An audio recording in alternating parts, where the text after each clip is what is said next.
that. Before we get started with the wonderful discussion we have today, we always want to acknowledge that we live, learn, and work on the traditional lands of the Cossepsum and the Lekwungen families. I'm working from home today, and I'm also on the traditional lands of the Cossepsum and the Lekwungen families too. So I think no matter where we are, it's always nice to just take a moment and reflect on where we are, and we're really lucky to be able to live and learn and work on these lands. So today's discussion is about governance for sustainability and climate change. So my name's Christy Jones. I'm a student recruitment assistant here at the university, and I'm here to kind of be a little bit behind the scenes, help us facilitate the question and answer, but the real stars of the show today are Dr. Ann Dale and Dr. Leslie King. So I'd love to have you both put your mics on at this time, and if you be able to introduce yourself, that would be amazing. Go ahead, Ann. Okay, thank you, Dr. King, for letting me go first. I think perhaps you should, but I will. I'm the director of the School of Environment and Sustainability for another 2 years. Previous to that, and I'm a very active researcher. I'm very privileged to be able to work on climate change adaptation and mitigation and governance with Leslie for, I guess we're in our 7th or 8th year now. I held the university's first Canada Research Chair and Trudeau Fellow alumni, and I'm going to stop there because then you're going to think I'm very old. We are, Ann. You know, I feel it today. I'm Leslie King. I'm a professor in environment and sustainability here at our wonderful Royal Roads University. I'm the program head of the environmental practice programs, Master of Science and Master of Arts in environmental practice. And I'm very excited to say that I have just started a new graduate certificate in the science and policy of climate change. And you'll doubtless hear more about that in a little while. My research interests are environmental governance, climate change, and biodiversity with Dr. Dale. And I've done most of my work, other than in Canada, in Africa and the Arctic. And I'll stop there. Fantastic. Thank you both. So I'll quickly take us through the questions we're going to be, or you're going to be attempting to address today. And then after that, you can take it away. So some of the questions we have: what is the role of governance and institutions in promoting sustainability? To what extent is our failure to address climate change and biodiversity loss a result of failures of governance? How can governance failures be addressed? And then how can we reform governance and governance institutions to ensure future sustainability? So it's going to be a really great conversation today. And without further ado, I'm going to stop sharing my screen and let you both take it away. I thought, Leslie, if you didn't mind, I'd give 3 very, very brief definitions. So government is the formal institution's sole binding responsibility. Have you lost me? No, you're there, loud and clear and big. Yep, I just stopped sharing the slides, Anne, so now everybody can see you a little bit more clearly. I can't see anybody, so I'm going blind here, okay? We can still see you. Okay, great. So government is the formal institution's sole binding responsibility and authority to make decisions in a given geopolitical system by establishing laws. So it's you know, federal government, provincial government, local government. Governance are the processes that exist in and between formal institutions undertaken by a government, a market, or a network, or quasi-institutional organizations involved in a collective problem. So multi-level governance is a term used to describe the way power is spread vertically between many levels of government and horizontally across multiple quasi-government and non-governmental organizations and actors. Excellent. Great definitions. Perfect. Well, maybe I'll just add a bit to that, which is that governance institutions really set the rules of the game, the rules by which we all live, and the rules which mediate between, in our case, humans and the environment. So a set of institutions dealing with environmental governance is a regime, an environmental regime. And I guess we're going to talk here today about the role of that governance regime in promoting sustainability or failing to promote sustainability, or in addressing climate change, to address climate change. Governance is really everything. It both causes environmental problems and potentially solves environmental problems. So what Anne and I are working on is how do we push forward so that we're no longer causing environmental problems through governance, but are actually solving or at least addressing those problems. Want to say anything more, Anne, about that? Yeah, so I've talked an awful lot about how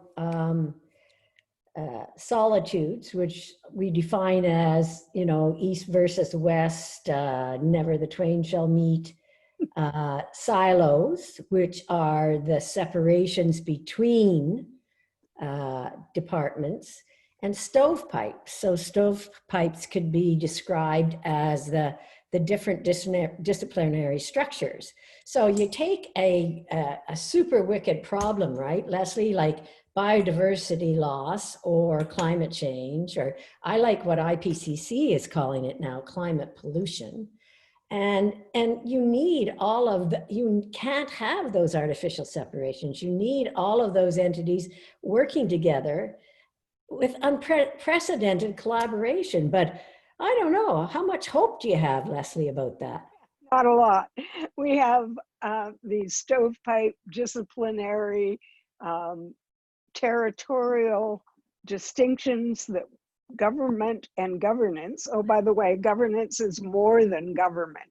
So when we're talking here, we're also talking about civil society, NGOs, universities, governments at all levels, and that's all incorporated in the term governance. I think we were veering into the second question here, is to what extent are institutions and failures of government responsible for our failures to address biodiversity loss and climate change? And one of those failures is that lack of coordination, or what I and my former project on institutions call interplay. And the extent of interplay among different organizations and institutions, I think, reflects the extent that we're able to address environmental issues like climate change and biodiversity loss. Do you agree, Anne? Yes, I do. But and interestingly enough, it gets down to relationships. So I don't know how many of you are familiar with Granville Island. The redevelopment of Granville Island in the 70s was amazing cooperation and coordination between it took a garbage dump and then created this vibrant market and arts groups, et cetera, et cetera, et cetera. But you had the Deputy Minister of the Environment, who was one of my foremost mentors, Jim McNeil, was the Federal Minister of the Environment then, working with provincial counterparts, working with local government.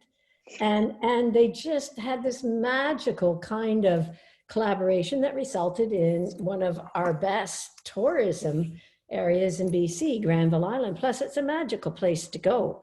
But that changed, and you may think I'm being hokey here by emphasizing relationships, but that changed when the Mulroney government came in. So previous to that, deputy ministers would meet weekly with their minister. So they built up a relationship. They had trust. And you know, when you trust someone, you're going to take more risk, right? You're going to, you know, put in place those really, really innovative policies and you share ideas. Well, when Prime Minister Mulroney came in, what he instituted, because he wanted to build a cadre of younger political incumbents, shall we say, chiefs of staff. So all of a sudden, deputy ministers then slid down to meeting with the chiefs of staff. So you can see you no longer had the relationships in place to take those risks. And there were a lot of risks taken by the civil servants, 1950s, 1960s, early 1970s, that then started to collapse. Good. Thanks, Anne. I think we've really laid the groundwork for what we're going to talk about today. I wonder if we could pause and ask people to tell us where they're from and what their relationship to environmental governance is. And then also, we're open to take questions in the chat box at any time. You don't have to wait till the end, okay? Christy, could you handle the chat just to get a little idea of who we're talking to? Yep, sure thing. Just waiting for some comments to come in. Yeah, Granville Island is one of my favorite spots in Vancouver. That's my comment, then I'll handle that one. But Lindsay's joining us from the Comox Valley. Oh, great. Oh, the Comox Valley is an excellent example of problems with governance. There's so many different jurisdictions and planning bodies that it's almost impossible to coordinate them to solve problems in that jurisdiction. Anyway, sorry, stop interrupting. Oh, no worries. We have Kendall from Prince Edward County in Ontario. Great. Olivia from Victoria, not working in this area, but very interested in doing so. Jane is a member of the Greater Victoria Acting Together on their climate action research team. Fantastic. We have Tyler from Calgary, Joanne from Toronto, Taryn lives in Vancouver and has her BSc in environmental science from RRU. Wonderful. Great. Anna from Halifax. Ah, great. We've got coast to coast, I hope to coast. Yeah, so many wonderful responses. Eric and Jan, I don't know if that's a joint Zoom account, but from the Comox Valley as well. June is from the MSc program, living in Prospect Lake in Victoria. We have Josie from Montreal, newly retired, hope to apply for the new certificate that Dr. King has been chatting about. Wonderful. We have Michael from Winnipeg, an environmental assessor, Charlene from Vancouver. Wow, we have so many awesome responses coming in from like all across the country. And that's what we love about being able to have these virtual sessions now, is just to be able to have all of you here. Lydia from Ottawa, working in Environment and Climate Change Canada on the UNFCCC negotiations. Amber joining from Lekwungen Territory, once upon a time was in environmental studies major. Currently, I work in Indigenous relations for the BC government. Julia from Victoria, student of geography. Oh, and we have Jane from the UK, 8 p.m. over there, and is really enjoying this already. Fantastic. So keep it coming. We have such a wide variety of people here today. It's so fantastic. And like Leslie said, feel free to keep popping your questions into the box throughout the whole session, and we'll get to them as soon as we can. Great. So I guess it's back to us, Anne. What would you like to talk about next? Well, I'd also like to talk about, super wicked problems. So it's not even just messy wicked problems. We're now calling them super wicked problems, right? So the latest IPCC, the Intergovernmental Panel on Climate Change, as you know, Leslie said, we've got about 12 years, and it's all about political will. And I think one of the things we've done wrong, and it was one of our doctoral students that we supervised, said that when she had a robust sample of about 100 people, and if you put people on a spectrum of more conservative and sort of more progressive, the more conservative folks felt we had a lot more time to deal with climate change, 20, 30 years, than the let's say, more progressive. I should have better words than that, because I'm sort of showing my political stripes there a bit. So we failed to communicate the urgency of acting now. And so how do we get this political will? There's so many people working so hard and so long and so strong in NGOs, quasi-institutional intermediaries. You know, as my former mentor, Jim McNeil, said, you know, we've got a long way to go when it's boiling hot and people buy more air conditioners and the GDP increases. So that's a pretty hard question to throw at you, my dear colleague. Yeah, thank you, Anne. So Anne and I both went to COP21 in Paris. And we rode the wave of optimism that came out of COP21. And I don't know about you, Anne, but I'm floundering in the shallows after riding that wave. Sorry for that metaphor, but you know, our bubbles were popped. The US is declaring it's pulling out. Well, it has pulled out and will pull out on November 3rd if, horror of horrors, Trump gets back in. But anyway, I think one of the things that COP21 really tried to do is not only bring together different sectors. So, you know, some people really objected to the fact that Microsoft was there, but they really tried hard to bring in the private sector and the NGO sector. And it was so vibrant and wonderful in spite of the fact that the terrorist attacks had just taken place in Paris. But I think another thing that came out of it that people don't talk a lot about is the fact that we not only have to coordinate regimes, organizations, institutions, governance institutions, but we also need to cut across environmental problems. So one of the things that Anne and I and our colleagues have been talking about are the co-benefits of addressing different problems together. So the classic example is biodiversity and climate change. And it's really biodiversity that keeps me awake at night. Mm-hmm. And I sort of developed an hypothesis that goes something like, if we address climate change, we're not necessarily addressing biodiversity loss. However, if we address biodiversity loss, I believe we're also addressing climate change.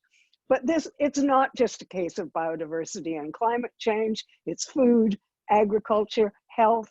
All of these have synergies if we try to address them in a more systems holistic way.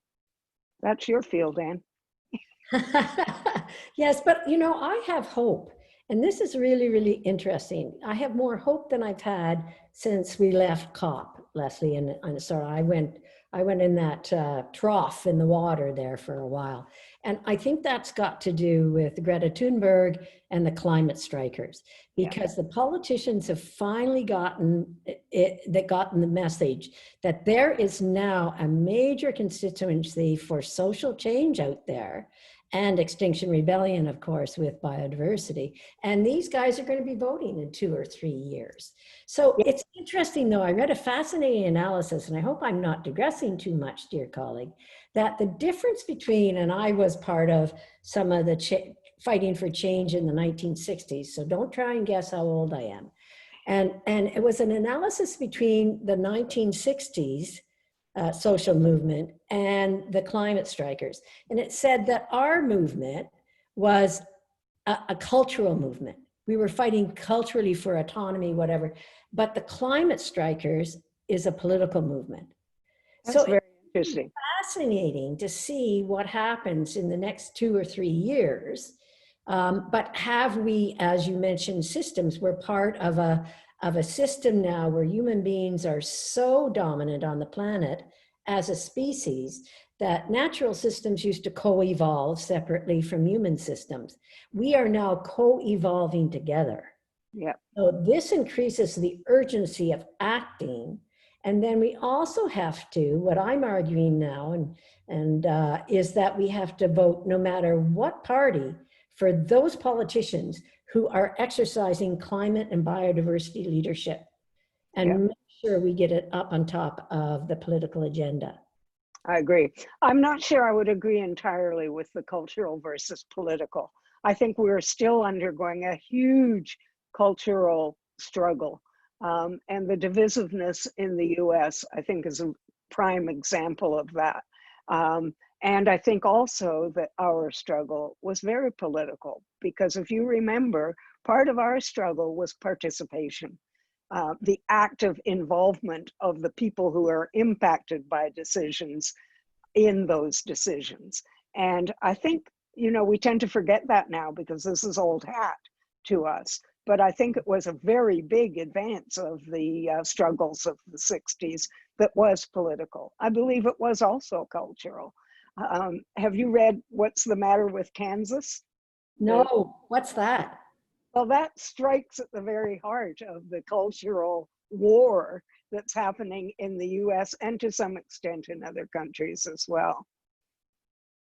Anyway. So you recommend any book that Dr. King recommends, I hardly endorse. She's never steered me wrong either in science fantasy or fiction or anything else. But so, I mean, given the problem, we have to move to a global system of governance, right? I don't think you would disagree with that. We have to link it very strongly to the local, because it is at the local level where those problems are most integrated. We don't wake up in the morning and say, oh, I'm being impacted by climate change today. We're being impacted by a whole host of environmental problems that act together to create that impact on us at the very local level where we're accountable and we feel those impacts of our actions. So to come back to what you said earlier about coordination and connection, we have to make sure that we're operating at the global level, but that we have strong ties into all of the other levels in multi-level governance, as you mentioned at the beginning of your comments. Sorry, I interrupted you. You were in full.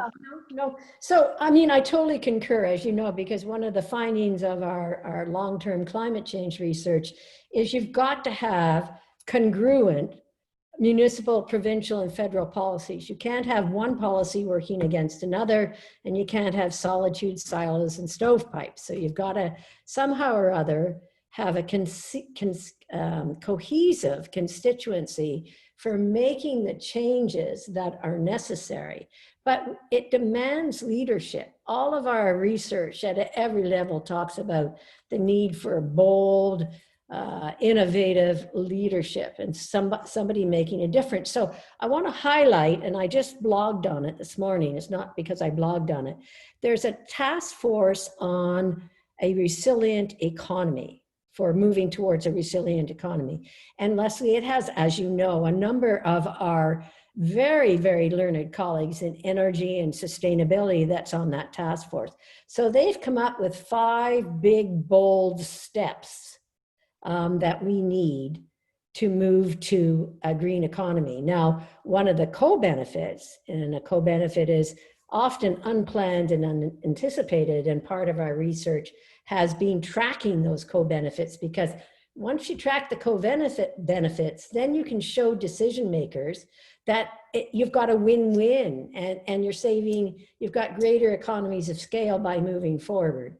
So one of the co-benefits of COVID-19 is it's given the world a pause. And I don't know how many of you are following. It's going to be fascinating to see what effect it has on governance. First, in terms of what new coalitions has it stimulated, but there are more and more people talking about the need for a guaranteed annual income, a national pension scheme, because all those folks who kept us going socially and personally weren't the elites. They were the garbage collectors. They were the delivery guys. They were the clerks in the supermarkets. I mean, those people were integral, and those people are the lowest paid in society. So I think it's going to, I think the pause will have some interesting co-benefits. Here's another one I've just stumbled across too. So when I was in the Privy Council office in 1970s, we used to have security briefings, and they predicted in, I think, the 1990s that we'd have massive labor shortages. Well, it's never happened, and part of that's our generation, Leslie, the boomers, economic downturns, continuing to work, but then some of us love our work and love our students. But anyway, I digress a bit. But I've heard from, my beloved niece, who's a teacher, a lot of teachers are thinking of retiring because they don't want to go back in the classroom. And then my lawyer brought this up, that a lot of his colleagues are just going to retire. They're fed up. They just don't want to do this anymore. So I think that's going to be a very, very sleeper co-benefit coming out of this pandemic. I agree with you entirely. I think the pandemic has led to a lot of things. I mean, for one thing, we all thought, oh God, that's great. There's no traffic. there'll be no more greenhouse gas emissions. That was totally wrong, of course. The greenhouse gas emissions are higher today than they were a year ago. However, I think that the pandemic is leading us into another social cultural revolution, and all to the good. And I love, yes, exactly. And I love Biden's Build Back Better. I mean, you know, he's part of the elite, and so he won't really be part of the social revolution. But the idea is there that we have to change society, and that the pandemic has really opened up all the holes. I mean, they were there for anyone to see, but it's so obvious now what the holes are. But I wanted to go back to your comment about global environmental governance. And I think it's critical. And I was part of a movement in the 90s, I think, trying to develop a global environmental organization. UNEP is not a global environmental organization, but the WTO, the World Trade Organization, is a global organization. And my point here is that environmental governance, environmental regimes bang up against economic regimes, and guess who loses? So during the pandemic, I kept thinking, oh my God, this is a great opening for us, just the way the OPEC opening was for us many, many years ago, which didn't pan out. But this is a great opportunity for us to ensure the primacy of environmental concerns and governance over economic concerns and governance. Of course, there's a huge flaw in that argument, and that is that people are saying that the pandemic causes this global recession, and therefore the economy should come first. And so that's a terrifying view of this situation. But anyway, we do need a global environmental institution that links to other institutions at various levels. And we need to have the ammunition to make sure that the economy and the economic concerns are operating in tandem with environmental concerns. Now you talk about that for being optimistic. Yeah, that leads us to integrated decision making, right? So if you believe in sustainability, you don't, it's like you don't have one hand with one glove. Both hands need gloves, right? And it's like this. And you know, some of the stuff that we talk about for sustainability is just good economic sense. Like, we are a very, very wasteful society. For example, I mean, they probably changed this, you know, in the car manufacturing industry, they use sand to slag out the little nicks and, you know, the imperfections just as it's coming off the sand assembly line. They used to dump that because the dumping fees were so low. Now they're using it to repave roads. Yeah. So it's that circular economy type of idea.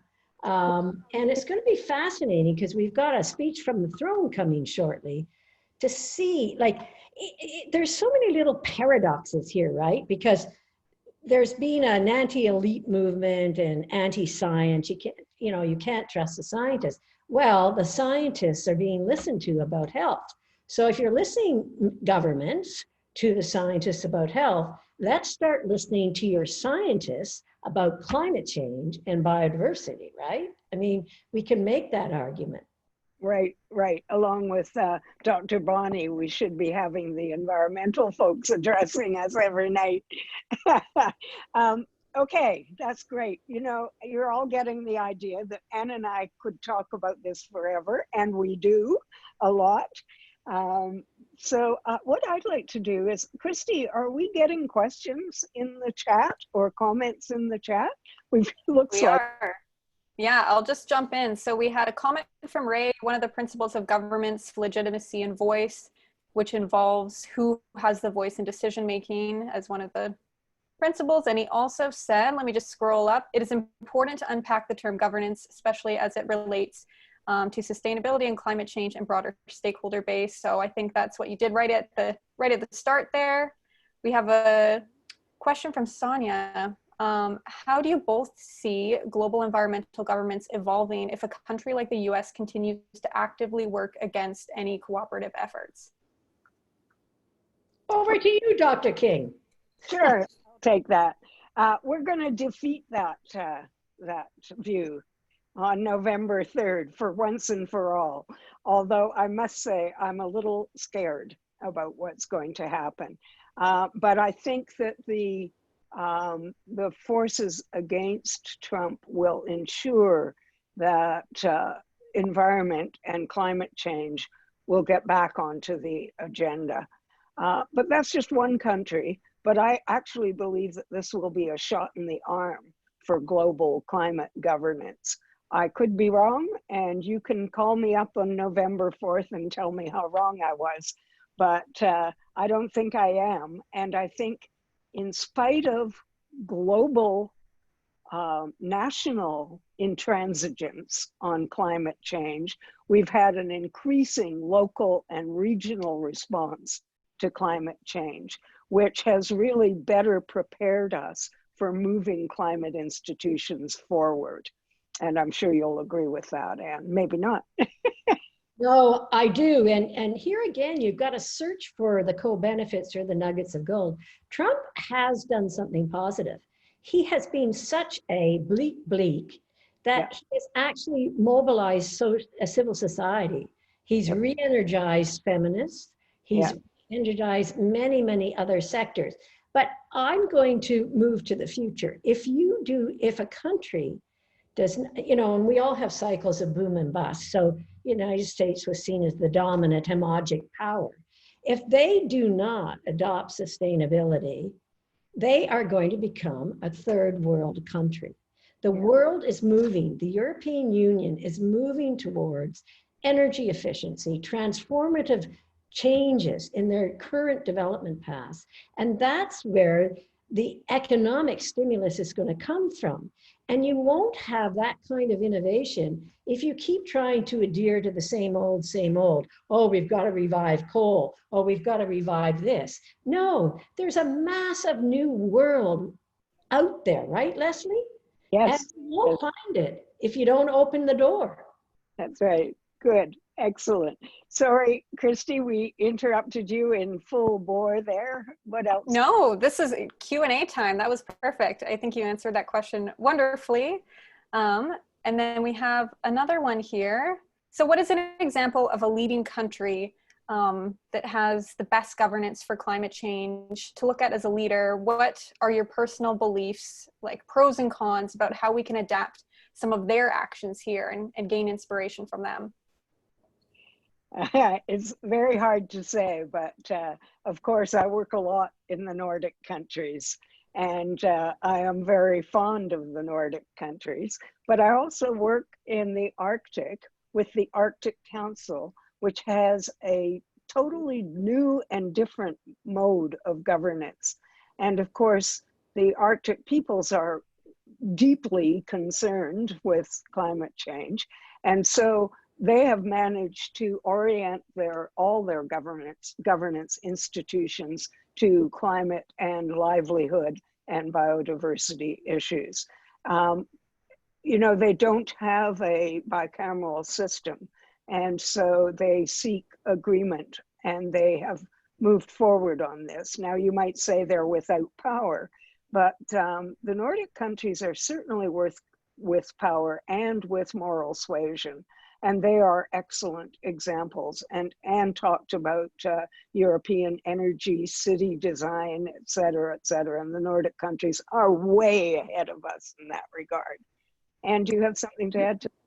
Yeah, I would say Germany. And I'm going to cite Germany because I just read that they have been very successful in integrating their immigrant population fundamentally into German society under Merkel. Merkel typifies the leadership that we're talking about, but their movement on energy efficiency, electric vehicle fleets, et cetera, is just phenomenal. I mean, they've got an energy feed-in grid tariff system that's outstanding in the world. So you got to get your house in order Yeah. And getting your house in order means getting, and this is one of the task force recommendations, is first of all, you retrofit your buildings, and that creates new jobs. So you can reduce greenhouse gas emissions, according to my colleague Danny Harvey at U of T, 30% just by retrofitting existing building stock. No new technology. You add in new technology, again contributing to training and development and new jobs. He estimates you can reduce greenhouse gas emissions by 60%. Now, what is so freaking difficult about implementing that? Government, go for it. Yeah. Yeah, you know, I hesitated to add Sweden to this, Right. but Sweden is also way ahead of the game. But I hesitated to add Sweden because they made a fatal error with the pandemic. And so their governance system is under a bit of attack as a result of that. But we'll come back to them because, you know, in terms of community energy systems, transportation networks, urban design, they're so far ahead of us and ahead of everyone else. And Norway too, but less so. I see that Norway's again digging for oil in the Arctic today. So I'm not very happy with Norway today. Yeah, that's an excellent example. So, you know, Canada was really a leader in COP15, right, when we were there. And then a year later, this shows the schizophrenia, but I know why. I mean, you have to understand the practical realities too of trying to govern in governments. A year later, they opened up a coal mine in Cape Breton, one of the most economically depressed areas of the country. But it gets even worse. It was an American company known for labor safety violations. Yeah. But that decision was made a long time ago, and that's where you get into what we know, Leslie, as institutional gridlock and a priori technological decisions. So exactly. No, when we were at COP21, Trudeau was cheered by the audience, which is something that hadn't happened before. And then we went to Globe, and Trudeau and the environment ministers sat on the stage at Globe in Vancouver and vowed that they were going to have a coordinated carbon tax and other strategies for climate change. And we all know what happened after that. Yeah.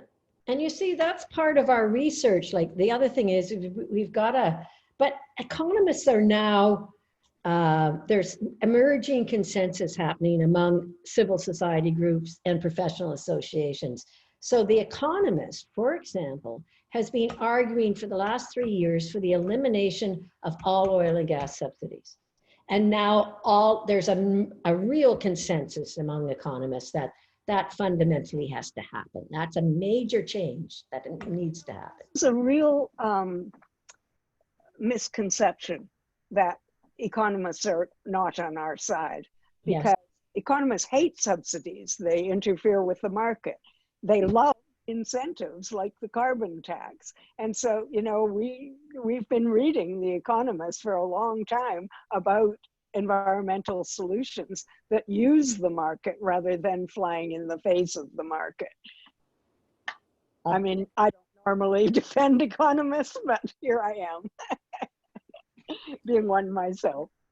That's a great point, Leslie. And just to go back to the questions here. So we've had a few about looking at the different provinces. So we have one here, is the local climate change mobilization Canada-wide, or are there some provinces or territories doing it better or worse? How do we bridge those gaps? And someone else asked a question surrounding Alberta and particularly kind of in the same vein. So if you wanted to tackle that one. This is a question for Anne. Okay, so thank you, Leslie, for the space. With respect to Alberta, one of the recommendations of another link that I put on my blog is no one province left behind. So what we need is a guaranteed annual income. When you work in a capitalist society, you fear of loss of economic income. Works against innovation, and you want people to accept change, the kinds of changes that we need. First thing we have to do is put in a guaranteed annual income. The second thing is that we have to provide incentives for the innovations. Now, our research that we focused on, Leslie, right, was in British Columbia. Yeah. Prior to a change in political administration, BC was a leader in climate change. And we had incredible strategic partnerships between the Climate Change Secretariat, the provincial government, local government. We didn't have any federal congruence at that time. It was a more conservative administration. And then we had created an action agenda for climate change, adaptation and mitigation in BC. Our research and other people's research showed conclusively implementation of a carbon tax did not affect GDP. And in fact, it was the same as for all the provinces. But the political regime changed. So one of the things that we've learned from our research is you must embed or institutionalize those changes that can withstand those wide swings in the political, at the political level, right, Leslie? Exactly. That's something we really learned from our climate work. But you know, the provinces were the reason we never got a federal carbon tax. Yes. So we had 3 provinces who already had carbon taxes, right? Was it 3 or 4? And they hated it because they didn't want to come into line with anyone else's carbon tax. And then we had other provinces that didn't have and didn't want a carbon tax. And that was stymied completely. Now that's a real governance issue because of course we have this separation of powers. And we have provincial powers and federal powers. And without that kind of coordination, that was doomed to failure. Well, that gets us to the question of power, right? And how do you go around some of the existing power conflicts and relationships? And then one of my mentors when I was working in the federal government said, Anne, you've got a brick wall. You can't smash the wall down. You strategically have to look at what bricks to poke out when and where, and ultimately the whole wall will come down. And where are those little holes? Termites. I guess termites don't eat brick anyway. My metaphors here. Okay, Christy, what else have we got? I see we're sort of running out of time and I want to make sure we've addressed some of the questions. Yeah, totally. We have one from Ray here. From the wealth of your experience, is there really such a failure in governance, or is the phenomenon simply a reflection of the evolution of meaning and context of the governance, specifically for sustainability and climate change? I definitely think it is a failure of governance. And I think it is a failure of historical structures of governance. And I think we really have to shake them up to get it to change. And you might want to talk about our more recent research project that you're about to lead on. Well, yes, I can only lead it with you, and I'm leading it with a couple of other professors from Royal Roads University in collaboration with U of Vic, who has an excellent public administration school. So what we're looking at is what are the new institutional arrangements for moving to a carbon neutral society.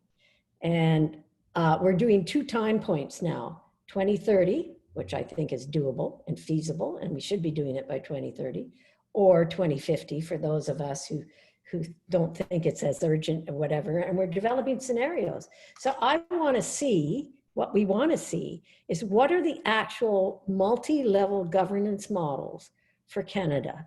And we're going to look at 4 case studies where there have been there's been a crisis. So of course, COVID-19, H1N1, SARS, and I forget what the 4th is right now. So we'll see if we get funding.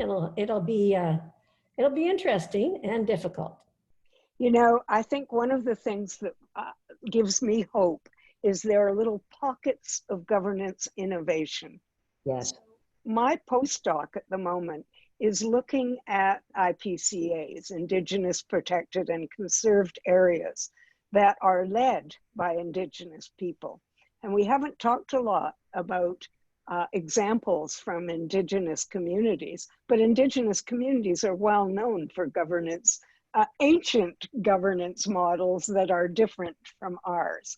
And I think many, certainly BC First Nations, are deliberately experimenting with those governance innovations now, combining traditional governance with modern forms of governance and governance supports, things like, you know, GIS and mapping and things like that that help them out. And so I think this is a really interesting way that we can go to find hope for reforming governance, is in those pockets of innovation.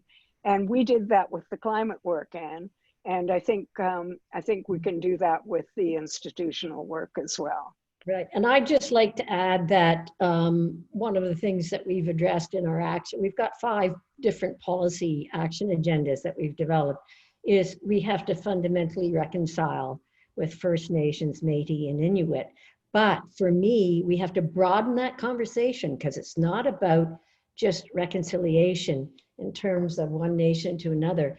It's our definition of sustainable development, which is the reconciliation of the ecological, the social, and the economic.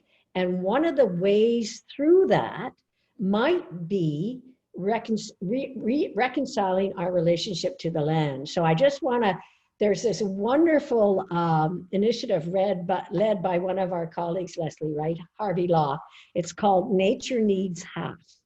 I love that metaphor. In other words, you can't have your cake and eat it too. If you want biodiversity, folks, you got to protect half the land mass. So go for it. Good, thank you. I see that we have the chairman of the board with us today. I think he asked a question. Christy, can you find Rai Chang? Let me scroll through. Okay. I think that was a follow-up. Oh, okay. So let me see.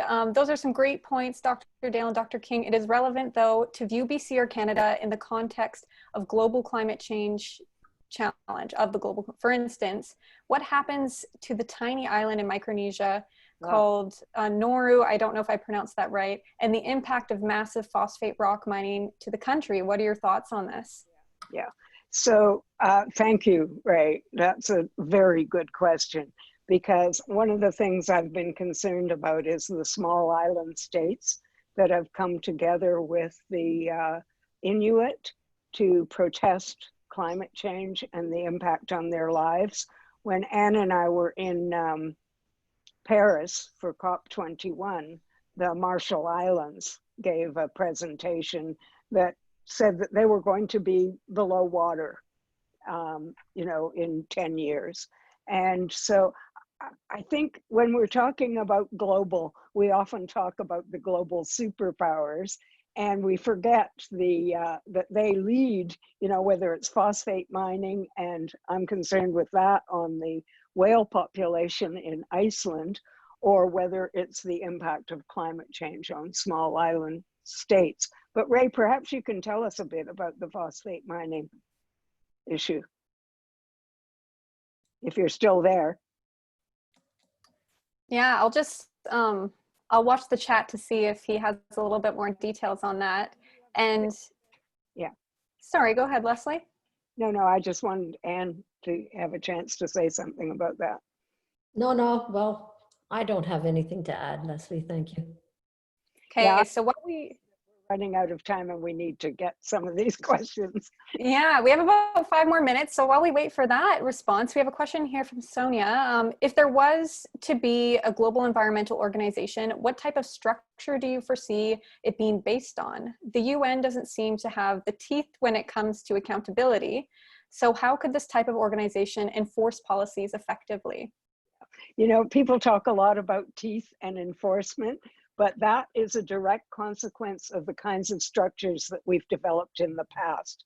If we go to different kinds of structures, like a network structure or a more organic structure that spreads out to the grassroots and up from the grassroots, maybe we don't need that kind of enforcement or teeth or whatever. I realize that's a very optimistic view, but I think we really do need to talk about innovations in structure so that we don't need that old top-down authoritarian, fines and fortress kind of mentality. Sorry, I'm going on here, but and go ahead, you can talk. So Leslie touched on it. So a distributed network structure. So I was privileged when I was in the federal government to be one of the civil servants, 2 civil servants that helped to create the National Roundtable on support the creation of the National Roundtable on the environment and the economy. And that's a different structure. It's based on deliberately designing who you need at the decision-making table in order to solve messy, wicked, super problems. And you deliberately pick leaders from various networks who can then go back, taking the deliberations from the table back into those networks. And we've got that written up as a detailed case study, and we can build on that. In fact, one of the things I've been blogging about and trying to argue about is we will never get to a low carbon economy unless we show Canadians the scenarios from getting from A to B. We have to develop, and I would say the Prime Minister should strike a very, very high level task force of leaders and develop the scenarios for getting there. If we can't see the way forward, we're going to stay mired in the same old, same old. You've got to be able to see the changes that we need to become in order to become more sustainable and protect biodiversity. Thank you. So Ray posted a link to show tell us about the phosphate issue. And so anyone can check that on the chat. Yeah, exactly. Yeah, here's an example. I had the privilege of working with a student who was from the mining sector. And one of the things, and he wanted to study how you could use social capital, which was one of my areas of research back then, in the mining sector. And this is where it comes to leadership. So you've got single resource economy communities that are built around a mine, for example. A mining company knows well ahead of time when it's going to close the mine, 3-4 years earlier, right? Why not work with the community to redevelop and work in partnership together to redevelop and diversify that particular area so it just doesn't collapse? Yeah.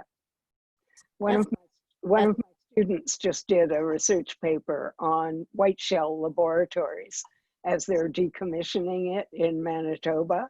And it was sort of unheard of to them to work with the community. Mm-hmm. And she's in the military, and she actually works for white shell.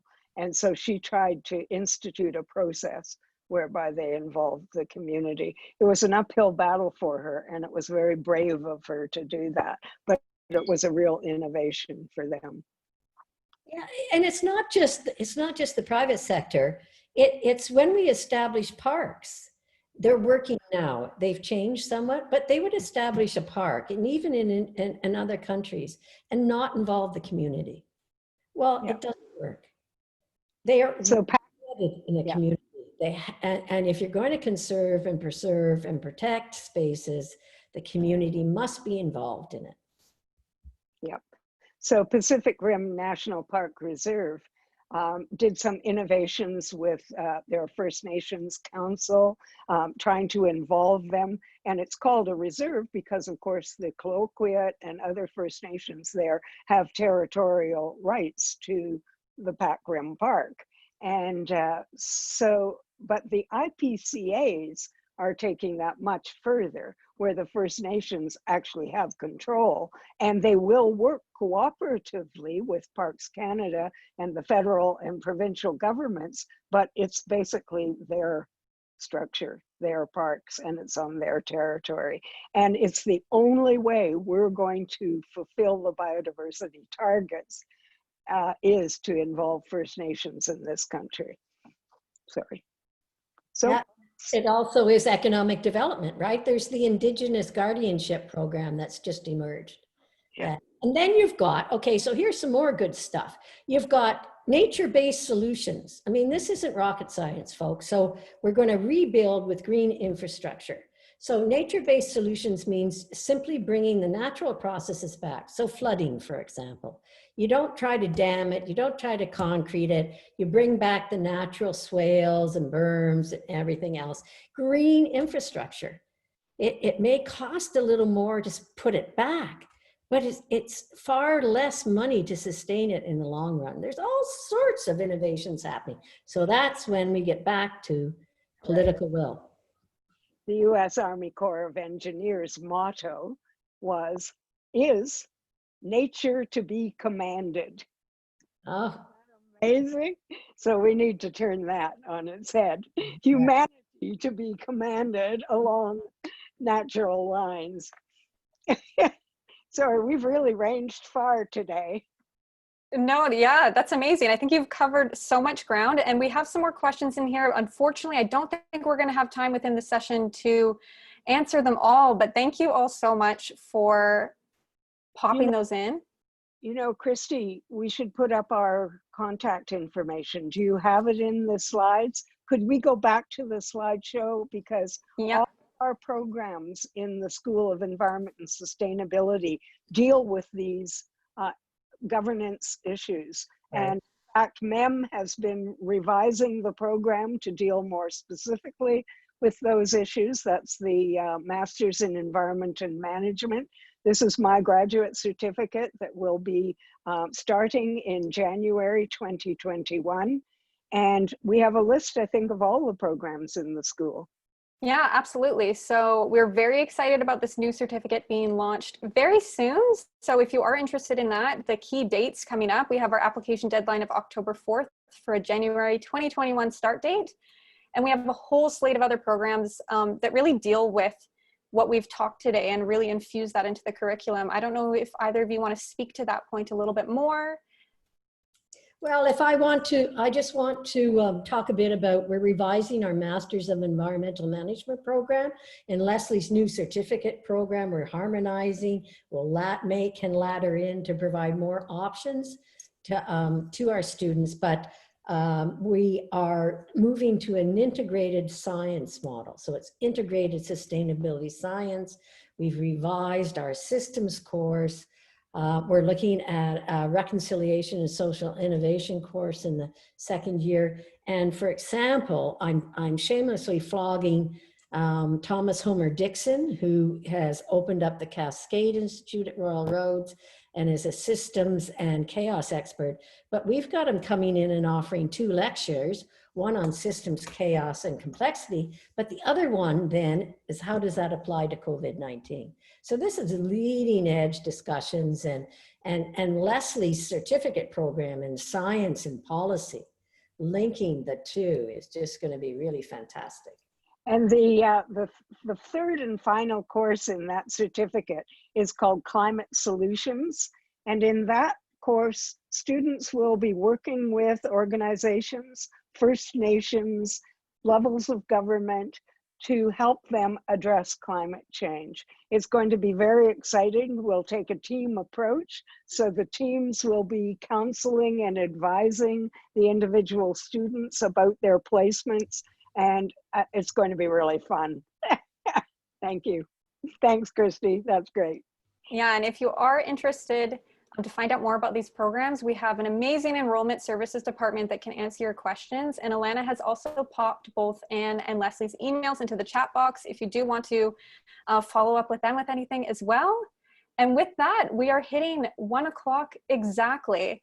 So this has been such a stimulating conversation, and I can't thank you both enough for leading us through this hour and answering all of those awesome questions that everybody popped into the chat box. Do either of you have any final thoughts on this topic today before we finish off? Thank you so much for joining us. I see there's still 34 of you on the call, and please don't hesitate to get in touch with us. And if you're looking for educational experiences, we've got them. Go ahead, Anne. I just want to, so I'm running a national biodiversity campaign. I encourage you guys to all go and take a look at it. And we have a podcast series, and I was privileged to The young people working with me have convinced me podcasts are the way to go. I'd never listened to one, but I'm now in it and interviewing people. Privileged talking to Ann Dagg.